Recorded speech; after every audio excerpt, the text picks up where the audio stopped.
친정이랑 통화해? 내가 너 때린 거 일러 바치려고? 그 통화를 끝으로 저는 10년 동안 엄마와의 연락을 끊게 됩니다. 하루 일당 7만 원은 늘 남편에게 도박 자금으로 빼앗기고 당뇨 망막병증입니다. 이대로 두면 실명할 수 있어요. 결혼 25년 동안 제가 얻은 건 잃어버린 건강뿐입니다. 그런데 엄마는 10년 만에 기적처럼 제 곁에 와주었고 엄마, 괜찮아, 괜찮아. 끝없는 지옥의 터널에서 저를 꺼내 구해주셨습니다. 제가 왜 사랑하는 엄마와 10년 동안 연락을 끊었을까요? 결혼 25년 동안 저희에게 도대체 무슨 일이 있었던 걸까요? 사연 시작 전 구독과 좋아요를 눌러주시고 어디서 듣고 계신지 댓글 남겨주시면 그곳에 건강과 행복이 가득하기를 기원하겠습니다. 그럼 오늘의 이야기 시작할게요. 엄마. 병원 침대에 누워 10년 만에 듣는 엄마의 목소리. 그때 저는 알았습니다. 제가 얼마나 어리석게 살아왔는지를요. 새벽 4시 알람 소리에 눈을 뜹니다. 첫 번째로 느끼는 건 냄새입니다. 술과 담배가 섞인 냄새가 집안에 가득 차 있어요. 남편이 밤새 여기서 마셨던 거죠. 남편은 새벽에나 들어오는 사람입니다. 거실로 나오는데 발 아래에 깨진 유리가 있어요. 술잔이 깨진 것입니다. 조용히 깨진 유리를 치우는데 손이 떨립니다. 남편이 화난 날은 술잔 하나에서 끝나지 않아요. 쌀통 밑으로 눈을 돌립니다. 어젯밤에 숨긴 10,000원이 사라져 있어요. 남편은 돈이 있는 곳을 어떻게 알아내는지 아무리 숨겨도 결국 찾아갑니다. 세수를 하고 거울을 봅니다. 그런데 눈이 이상해요. 왼쪽 눈앞에 검은 점 하나가 떠 있어요. 깜빡여도 사라지지 않습니다. 손가락으로 눈을 문질러 봐요. 그냥 피곤한 탓이겠지. 스스로를 다독이며 세수를 마칩니다. 하지만 마음 한구석에 불안이 남아요. 조용히 집을 나섭니다. 현관문을 닫는데 남편의 신발이 벗어진 채 아무 곳에나 놓여 있어요. 이런 일은 매일입니다. 식당까지는 걸어서 20분입니다. 버스 타려면 1,500원이 들죠. 왕복이면 3,000원이에요. 그 3,000원은 내일 하루의 식비가 될 수 있으니까요. 새벽 4시 반 식당에 도착합니다. 사장님이 셔터를 올리고 계셨어요. 일찍 왔네요. 네, 사장님. 이 일을 시작할 때 저는 사장님께 부탁드렸습니다. 사장님, 제발 현금 일당으로 주세요. 통장으로 받으면 남편이 다 가져가요. 남편은 도박꾼입니다. 통장에 돈이 들어오면 그날로 인출해서 도박장으로 가는 거죠. 그래서 저는 현금 일당을 받아서 숨겨놔야 합니다. 양말 속, 쌀통 밑, 화장실 변기 뚜껑 안쪽, 남편 눈에 띄지 않는 곳에 조금씩 숨겨놓죠. 사장님은 한숨을 쉬며 말씀하셨어요. 그럼 최저시급은 못 드려요. 현금 일당이면 시급 7,000원, 그것도 세금 떼고요. 괜찮습니다. 그렇게 해주세요. 최저시급보다 적지만 어쩔 수 없습니다. 건강보험도 사대보험도 없어요. 남편이 보험료조차 날린 탓이죠. 6개월 넘게 체납하면서 건강보험 혜택도 끊겼습니다. 이제 병원 가면 전액 본인 부담이에요. 설거지를 시작합니다. 어젯밤 손님들이 쓴 그릇들이 산더미처럼 쌓여 있었어요. 기름때가 잔뜩 낀 냄비, 음식물 찌꺼기가 붙은 접시들입니다. 찬물에 손을 담그는데 손가락이 시립니다. 겨울이라 물이 얼음장 같거든요. 뜨거운 물 쓰면 가습이 나온다고 사장님이 싫어하시니까죠. 설거지 4시간을 하면 28,000원입니다. 7시가 되면 아침 장사가 시작됩니다. 저는 쟁반 배달을 나가요. 무거운 쟁반을 머리에 이고 골목길을 올라가는 거죠. 경사진 비탈길, 좁은 계단입니다. 아줌마, 여기 국밥 3인분이요. 사장님 목소리가 들립니다. 네, 지금 갑니다. 쟁반을 받아 머리에 올려요. 국밥 3그릇, 반찬 6접시. 무게가 상당하죠. 비탈길을 올라가는데 갑자기 왼쪽 눈앞이 흐려집니다. 아까 거울에서 본 그 검은 점이요. 이번엔 더 크게, 더 진하게 떠 있어요. 계단이 안 보입니다. 아니, 보이는데 경계가 불분명한 거죠. 왼쪽과 오른쪽이 달라 보입니다. 발을 조심스럽게 놓는데도 휘청입니다. 간신히 균형을 잡아요. 심장이 쿵쾅거립니다. 조금만 더 비틀었으면 쟁반이 다 쏟아질 뻔했어요. 아줌마, 괜찮으세요? 지나가던 아주머니가 놀라서 물어요. 네, 괜찮습니다. 괜찮지 않습니다. 왼쪽 눈이 이상합니다. 아까부터 계속이에요. 배달을 마치고 식당으로 돌아가요. 사장님이 눈을 흘기세요. 늦었네요? 죄송합니다. 계단이 미끄러워서요. 요즘 자주 늦으시네요. 조심하세요. 가슴이 철렁합니다. 이 일마저 잃으면 저는 어떻게 살아야 할까요? 점심은 사장님이 주신 밥으로 때웁니다. 밥 한 그릇과 김치 한 종지입니다. 식당 직원이면 당연히 여기서 먹는 거죠. 그런데 요즘 사장님이 주시는 횟수가 줄었어요. 오후에도 설거지를 합니다. 점심 손님들이 쓴 그릇들을 2시간 더 하는 거죠. 하루 10시간을 일합니다. 설거지 6시간, 배달 4시간. 총 7만 원입니다. 오후 5시 집으로 가요. 사장님이 봉투를 건네세요. 수고했어요. 감사합니다. 봉투 안에는 7만 원이 들어 있습니다. 현금으로요. 집으로 걸어가면서 돈을 세어봅니다. 10,000원 2장을 속옷 속에 숨겨요. 남편한테 들키면 안 되니까죠. 집에 도착합니다. 현관문을 여는데 술 냄새가 진동해요. 남편이 거실에 앉아 있었어요. 왔어? 네. 오늘 얼마 벌었어? 5만 원이요. 거짓말입니다. 7만 원 벌었지만 2만 원은 숨겼어요. 남편이 손을 내밀어요. 돈 내놔. 떨리는 손으로 봉투를 건네요. 남편이 돈을 세어봅니다. 미치겠다. 이것밖에 못 벌어와? 가슴이 쿵 내려앉아요. 다 너 때문이야. 네가 돈을 많이 못 벌어오니까 내가 이 꼴이지. 참아요. 주먹을 꽉 쥐고 참습니다. 오늘은 운이 좋을 것 같아. 이거 가지고 한 번 더 해봐야지. 남편이 돈을 들고 일어나요. 저녁은요? 알아서 먹어. 나 바빠. 쾅! 현관문이 닫힙니다. 저는 그 자리에 주저앉아요. 오늘도 똑같은 하루입니다. 10시간을 일했지만 오늘 남은 건 속옷 속에 숨긴 2만 원뿐이에요. 남편은 5만 원을 들고 도박장으로 갔죠. 지금까지 숨긴 돈도 남편이 여러 번 찾아가는 탓에 남은 건 겨우 일주일 식비를 댈 수 있을 정도입니다. 냉장고를 열어봅니다. 김치하고 계란 2개가 전부예요. 계란 하나로 저녁을 때워요. 밥도 어제 남은 것입니다. 설거지를 하는데 문득 엄마가 생각납니다. 10년. 제가 엄마와 연락을 끊은 지 10년이 됐어요. 엄마 미안해요. 혼자 중얼거립니다. 엄마 목소리가 그리워요.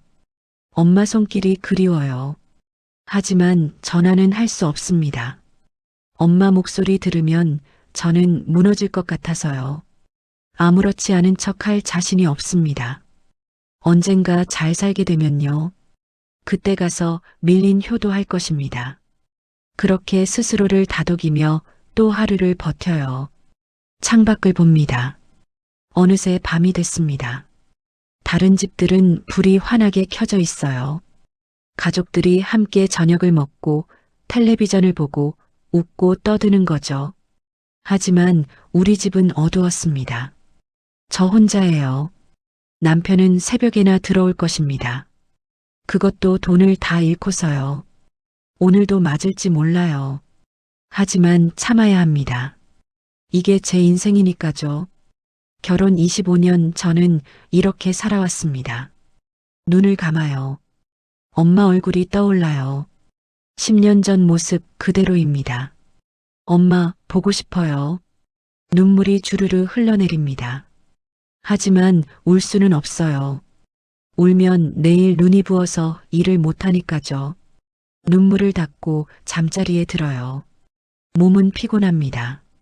하지만 잠은 오지 않아요. 왼쪽 눈이 다시 이상해요. 어둠 속에서도 검은 점이 떠 있습니다.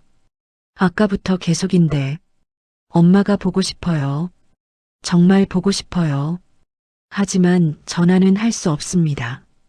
엄마 목소리 들으면 저는 정말 무너질 것 같아요. 그래서 오늘도 참습니다. 내일도 참을 것입니다. 언젠가 밀린 효도를 할 그날까지죠.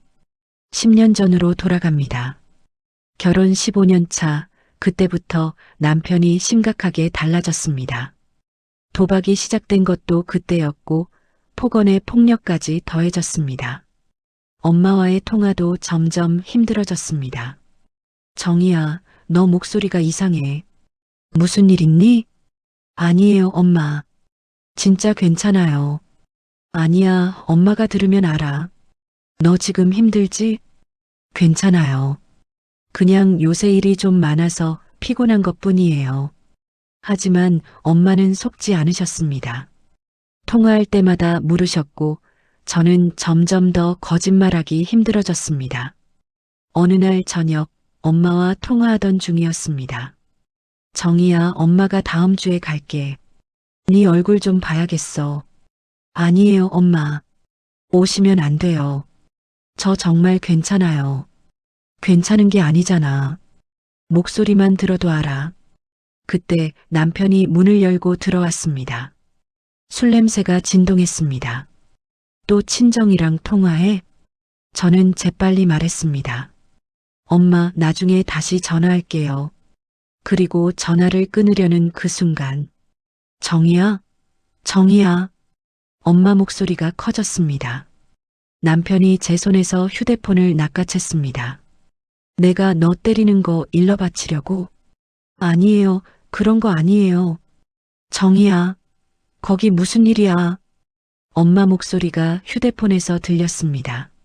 남편이 휴대폰을 바닥에 내던졌습니다. 액정이 박살났고 엄마 목소리가 끊겼습니다. 고자질하고 싶으면 해봐. 어디 해봐. 저는 무릎을 꿇고 박살난 휴대폰을 주었습니다. 화면이 완전히 깨져서 아무것도 보이지 않았습니다. 엄마가 계속 전화하실 텐데 받을 수가 없었습니다. 다음 날 아침 남편이 나간 후 저는 박살난 휴대폰을 들고 수리점에 갔습니다. 이 정도면 수리비가 8만 원이에요. 차라리 새 폰 사시는 게 나을 것 같은데요. 저한테 8만 원은 없었습니다. 그럼 문자 하나만 보낼 수 있게 잠깐만이라도 켤 수 있나요? 급한 연락이 있어서요. 수리점 사장님이 잠시 생각하더니 고개를 끄덕였습니다. 잠깐만요. 해볼게요. 10분쯤 지나 사장님이 휴대폰을 건넸습니다. 화면은 안 보이는데 음성 인식으로 문자 보낼 수는 있을 거예요. 빨리 하세요. 금방 꺼질 겁니다. 저는 떨리는 손으로 휴대폰을 받았습니다. 음성 인식 버튼을 누르고 말했습니다. 엄마에게 문자. 엄마, 저 잘 지내요. 걱정 마세요. 휴대폰이 고장나서 한동안 연락 못할 것 같아요. 나중에 연락할게요. 전송. 삐하는 소리와 함께 문자가 전송되었습니다. 감사합니다. 수리점을 나와 저는 중고 휴대폰 가게로 갔습니다.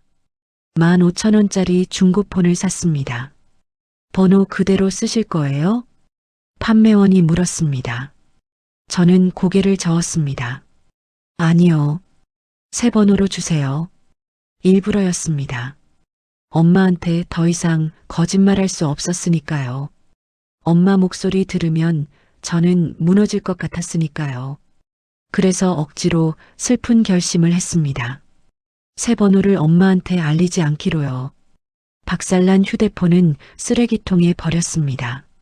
엄마는 계속 그 번호로 전화하셨을 것입니다. 하지만 그 번호는 해지되었고 나중에는 다른 사람이 쓰게 되었을 것입니다. 엄마는 제 마지막 문자를 믿으셨을까요? 아니면 뭔가 이상하다고 느끼셨을까요? 저는 알 수 없었습니다.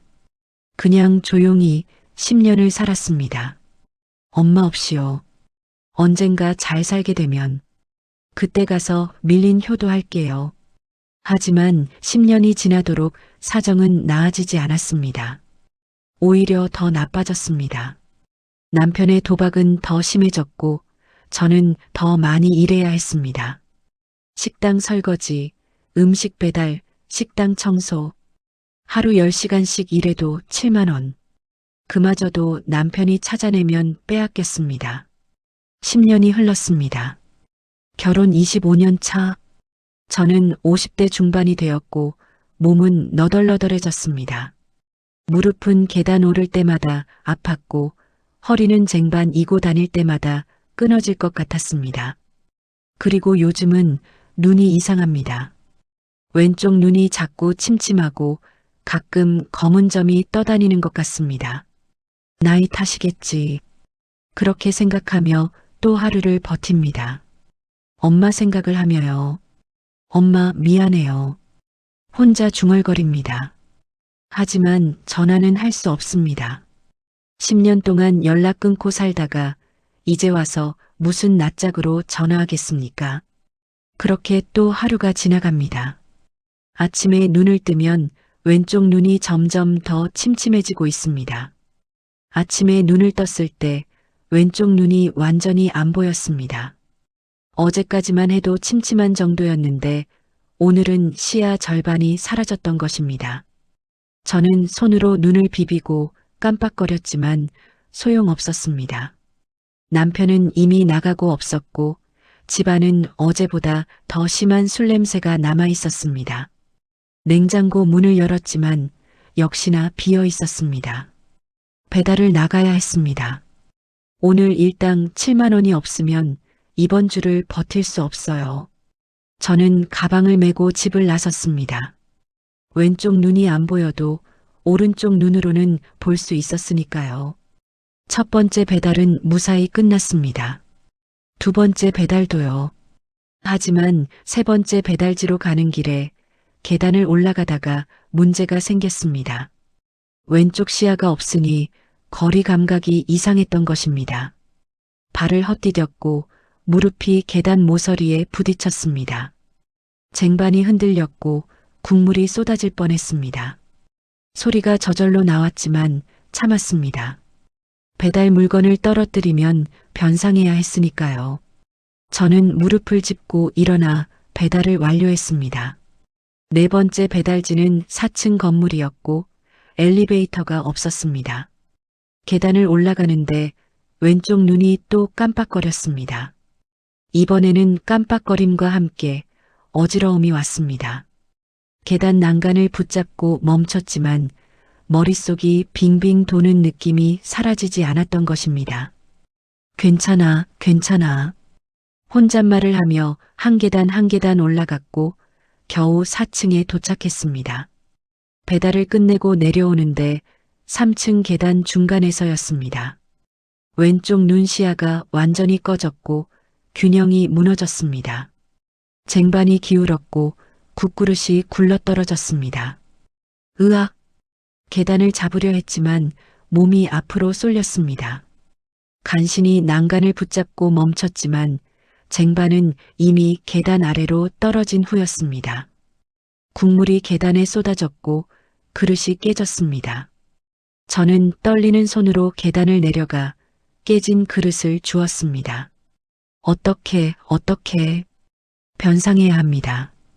그릇값에 음식값까지요. 식당으로 돌아가는 길이 너무 무거웠습니다. 또 이번 주만 벌써 세 번째야. 사장님이 소리를 질렀습니다. 죄송합니다. 제가 변상하겠습니다. 변상은 무슨, 내일부터 나오지 마. 제 머릿속이 하얗게 변했습니다. 사장님, 제발 한 번만 더 기회를. 아니, 됐어. 요새 계속 실수하더니 이젠 위험해. 손님한테 실수하면 어쩌려고. 저는 아무 말도 할 수 없었습니다. 이 일마저 잃으면 저는 어떻게 살아야 할까요? 집에 돌아와 거울을 봤습니다. 왼쪽 눈이 흐릿하게 보였고 시야 절반이 검게 변해 있었습니다. 병원 가야 해. 지금 당장. 하지만 발이 떨어지지 않았습니다. 병원비가 없었으니까요. 다음 날 아침 몰래 병원에 갔습니다. 당뇨 망막병증입니다. 이대로 두면 실명할 수 있어요. 의사 선생님의 말이 귀에 들렸지만 실감이 나지 않았습니다. 수술 얼마나 들까요? 건강보험이 없으시면 2천만 원 정도 예상됩니다. 2천만 원. 저한테는 하늘의 별 따기입니다. 건강보험료를 6개월 넘게 체납해서 혜택이 끊겼어요. 제 목소리가 떨렸습니다. 의사 선생님이 안타까운 표정을 지었습니다. 일단 약으로 버텨보시고 정 안 되면 응급실로 오세요. 하지만 실명하면. 그래서 빨리 수술 받으셔야 합니다. 늦으면 늦을수록 위험해요. 저는 처방전을 받아들고 병원을 나왔습니다. 집에 돌아와 남편한테 말할까 고민했습니다. 하지만 입이 떨어지지 않았습니다. 병원비, 그 돈 어디 있어? 내 빚이나 갚아. 뻔한 대답이 들리는 것 같아서요. 남편은 오늘도 도박장에 갔습니다. 제가 번 7만 원 중 5만 원을 가져갔습니다. 식당 일을 잃어 숨긴 2만 원으로 한 달을 버텨야 합니다. 그날부터 눈은 더 나빠졌습니다. 아침에 일어나면 왼쪽 눈이 완전히 안 보이는 날이 많아졌고 오른쪽 눈도 가끔 침침해졌습니다. 저는 일자리를 잃었고 새 일자리를 찾았지만 쉽지 않았습니다. 나이에 눈까지 나쁘니 아무도 저를 원하지 않았던 것입니다. 며칠 후 간신히 주유소 야간 알바를 구했습니다. 시급 7,000원. 하루 6시간 일하면 42,000원입니다. 그것도 감사한 일이었습니다. 밤마다 주유소에서 일하며 저는 왼쪽 눈을 감고 일했습니다. 한쪽 눈으로도 주유는 할 수 있었으니까요. 하지만 언제까지 버틸 수 있을지 모르겠습니다. 눈이 점점 더 나빠지고 있으니까요. 이것은 나중에 엄마에게서 들은 이야기입니다. 제가 마지막 문자를 보낸 그날부터 엄마는 10년을 기다리셨습니다. 엄마는 제 마지막 문자를 받고 우셨다고 합니다. 엄마, 저 잘 지내요. 걱정 마세요. 휴대폰이 고장나서 한동안 연락 못할 것 같아요. 나중에 연락할게요. 엄마는 알고 계셨습니다. 제가 잘 지내지 못한다는 것을요. 전화할 때마다 제 목소리가 떨렸고 마지막 통화에서는 누군가 소리치는 게 들렸으니까요. 엄마는 곧바로 제게 전화를 거셨습니다. 하지만 연결이 되지 않습니다라는 안내 멘트만 들렸습니다. 한 번, 두 번, 10번. 계속 전화하셨지만 연결되지 않았습니다. 며칠 후 그 번호는 완전히 해지되었습니다. 엄마는 제가 사는 동네로 찾아오셨습니다. 하지만 골목이 너무 복잡했고 집을 찾을 수 없었습니다.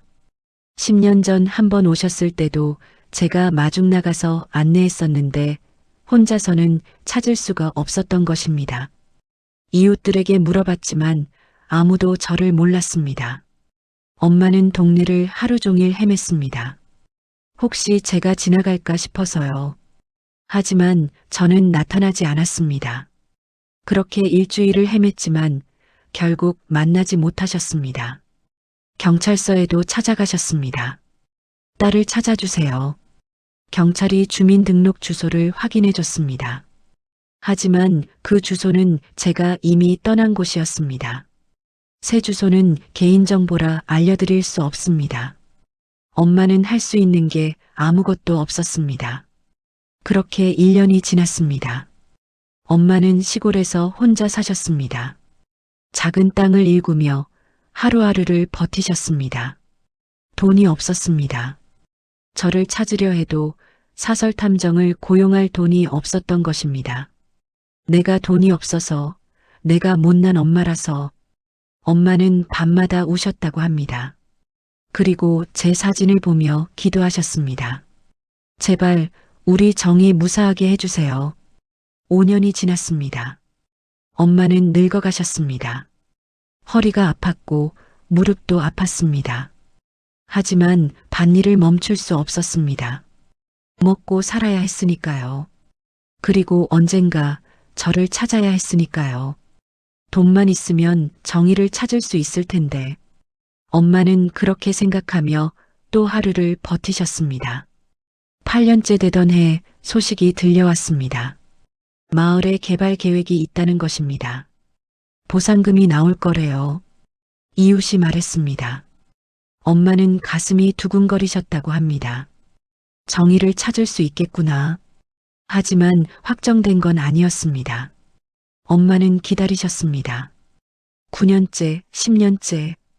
그리고 마침내 통지서가 왔습니다. 토지보상금 10억. 엄마는 그 종이를 보며 눈물을 흘리셨습니다. 정희야, 이제 엄마가 너 찾을 수 있어. 시청에 가셨습니다.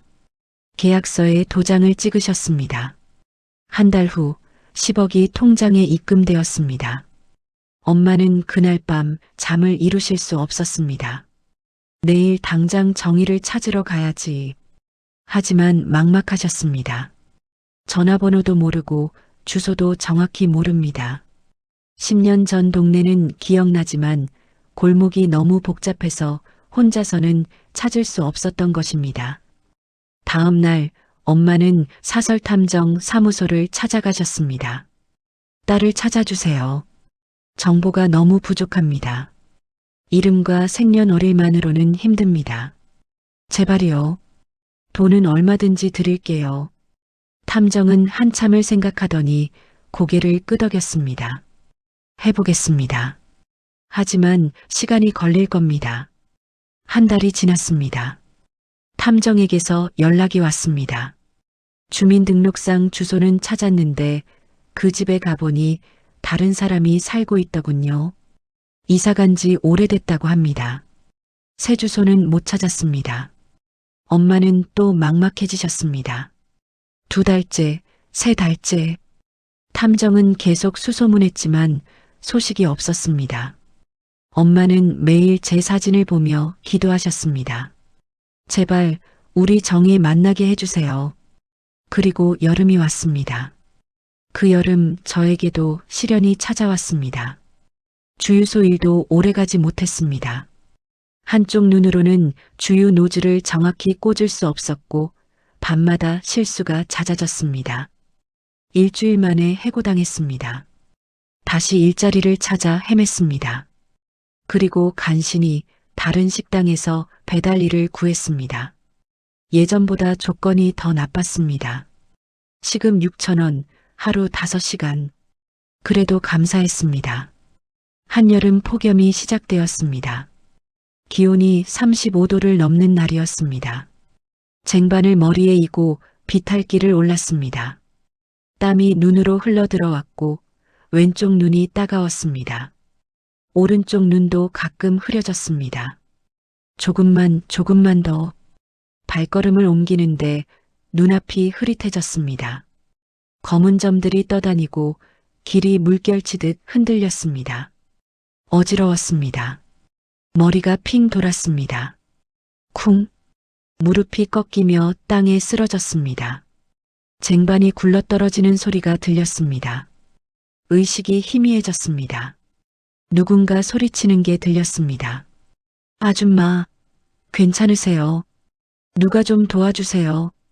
그리고 모든 것이 어두워졌습니다. 눈을 떴을 때 천장이 보였습니다. 흰색 천장, 형광등, 소독약 냄새. 병원이었습니다.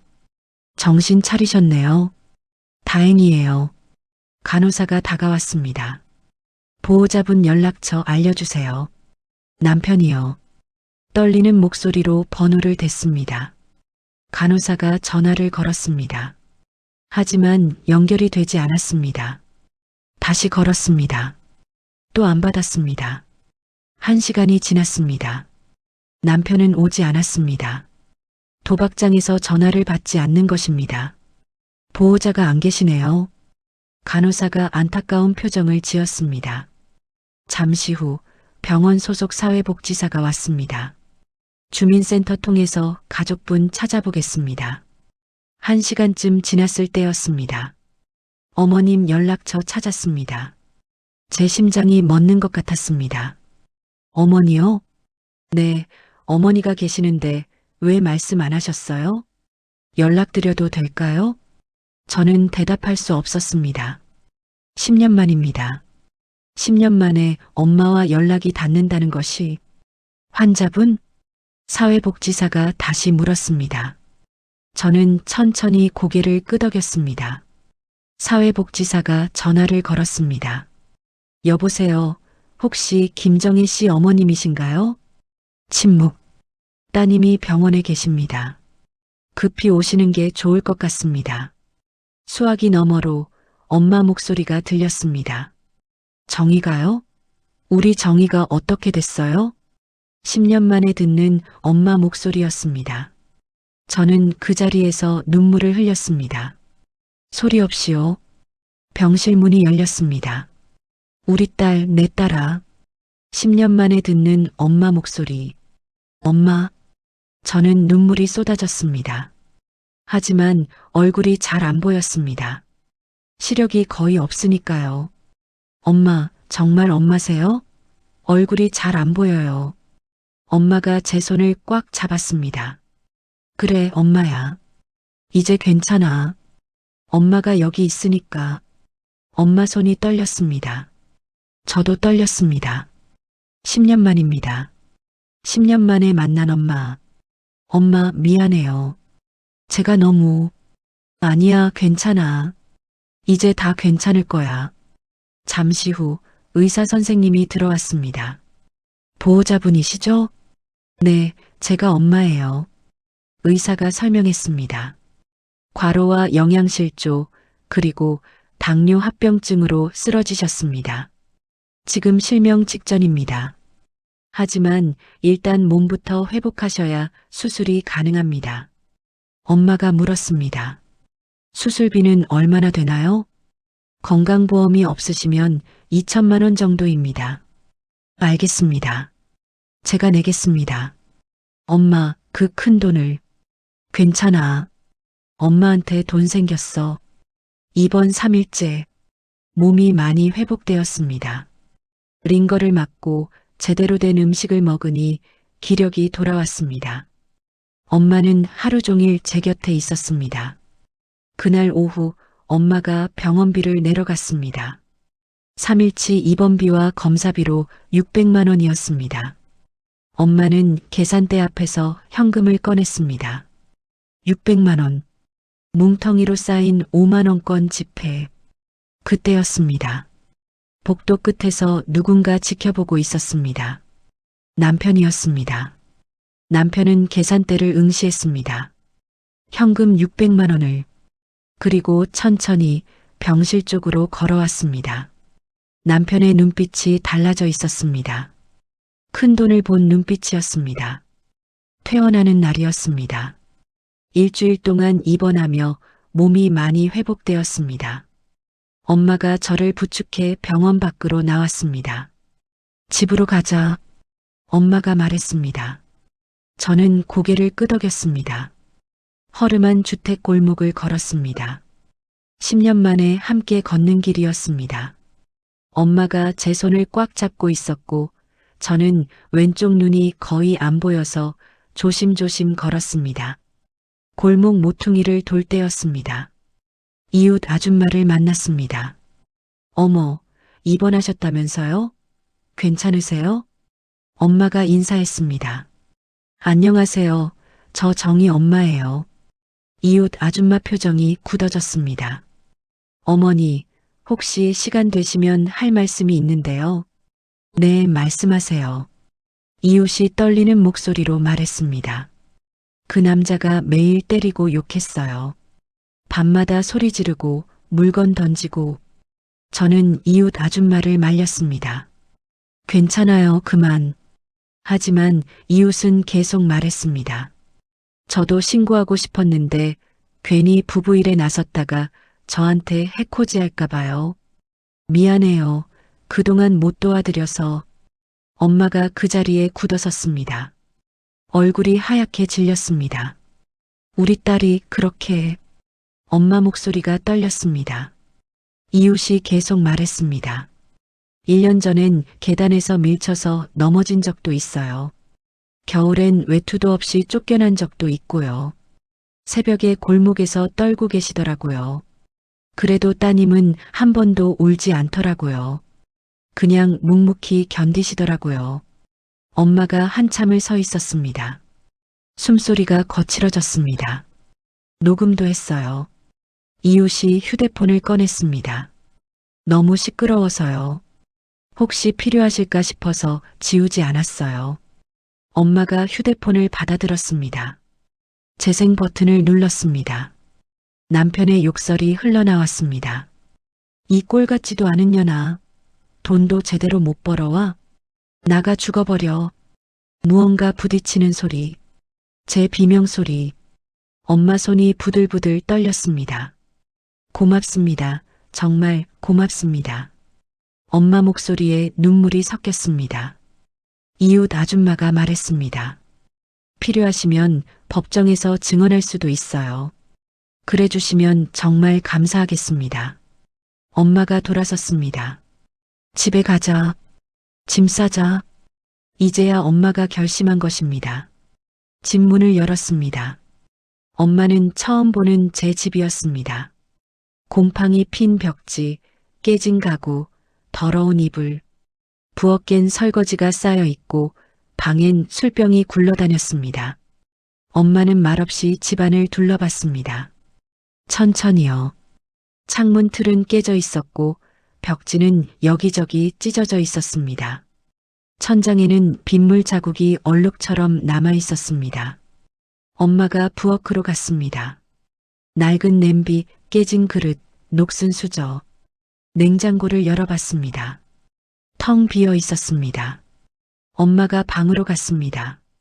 짐을 챙기는데 엄마가 방구석을 봤습니다. 찢어진 이불, 낡은 옷까지. 심지어 외투도 구멍이 뚫려 있었습니다. 엄마가 외투를 집어들었습니다. 손가락이 구멍 사이로 나왔습니다. 이게 겨울에 입던 외투였습니다. 엄마가 그 자리에 주저앉아 울었습니다. 우리 딸이 이런 곳에서 시집살이를. 괜찮아요. 엄마 이제 나갈 거잖아요. 저는 엄마를 부축했습니다. 엄마는 한참을 울었습니다. 그리고 천천히 일어나 제 옷가지를 챙기기 시작했습니다. 입을 만한 옷 몇 벌을 골랐습니다. 그게 전부였습니다. 25년 동안 살았지만 가져갈 건 옷 몇 벌뿐이었습니다. 짐을 다 쌌습니다. 작은 가방 하나였습니다. 가자. 엄마가 말했습니다. 집을 나섰습니다. 뒤돌아보지 않았습니다. 엄마는 저를 데리고 작은 원룸을 얻었습니다. 깨끗하고 따뜻하고 햇빛이 잘 들어오는 곳이었습니다. 새 이불, 새 옷, 새 생활용품을 사주었습니다. 저는 10년 만에 포근한 이불에서 잠을 잤습니다. 이혼 준비를 시작했습니다.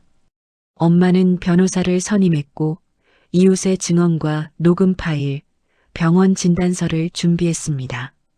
며칠 뒤 남편이 찾아왔습니다. 원룸 문을 쾅쾅 두드렸습니다. 어디 숨어 있었어? 집에 안 들어와? 엄마가 문을 열었습니다.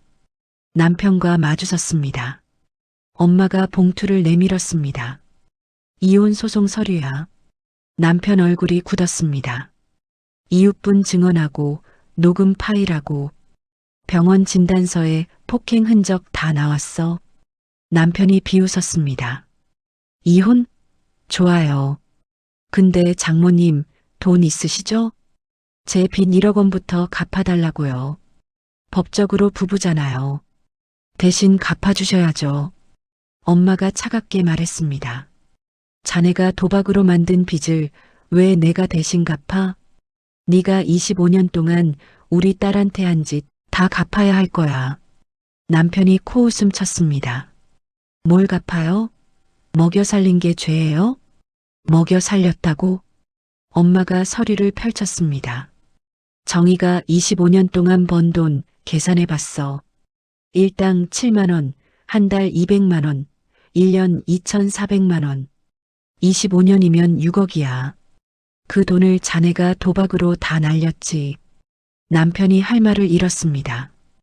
25년 동안 때리고 굶기고 병들게 한 것까지 합치면 자네야말로 정희한테 빚진 거야. 한 달 뒤 법원 판결이 나왔습니다. 이혼 인정, 위자료 8천만 원, 도박 빚 1억 원은 본인 책임. 판사가 말했습니다. 피고는 25년 동안 원고를 학대하고 착취했으며 원고가 번 돈을 도박으로 탕진했습니다. 이는 명백한 혼인 파탄의 책임이 피고에게 있음을 의미합니다. 남편은 법정을 나가며 저를 노려봤습니다.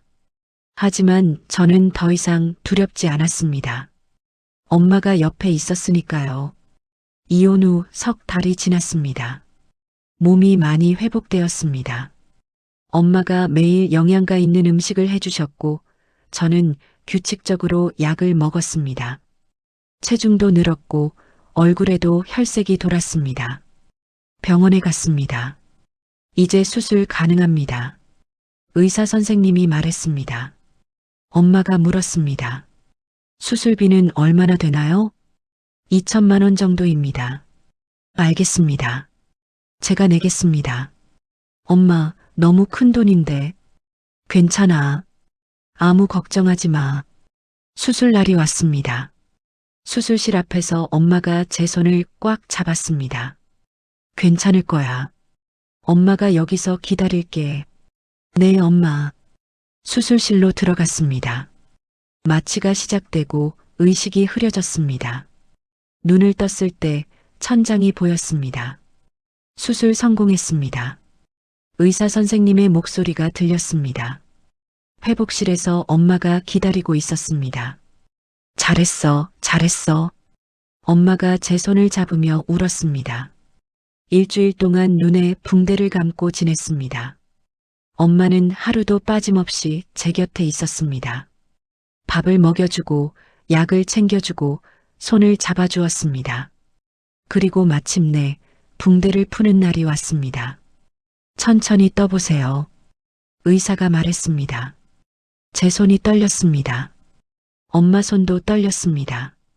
눈을 떴습니다. 천천히요. 세상이 또렷하게 보였습니다. 10년 만에 또렷하게 보는 세상, 10년 만에 또렷하게 보는 엄마. 엄마가 제 앞에 앉아 계셨습니다. 거의 흰색인 머리카락, 깊은 주름이 가득한 얼굴, 굽은 허리. 10년 사이 엄마는 너무 늙어 계셨습니다. 저는 눈물이 쏟아졌습니다. 엄마, 제가 너무. 괜찮아, 괜찮아. 이제 볼 수 있잖아. 엄마도 눈물을 흘리셨습니다. 하지만 웃고 계셨습니다. 엄마, 이제부터 제가 밀린 효도할게요. 너 건강한 게 효도야. 아니에요. 진짜 효도할 거예요. 평생. 엄마가 제 손을 꽉 잡았습니다. 그래, 평생 같이 있자. 6개월이 지났습니다. 저희는 작은 분식집을 열었습니다. 간판에는 다시 봄이라고 적혀 있었습니다. 10년 만에 다시 만난 봄날 같은 따뜻함. 엄마와 저의 새로운 시작. 아침 10시 가게 문을 열었습니다.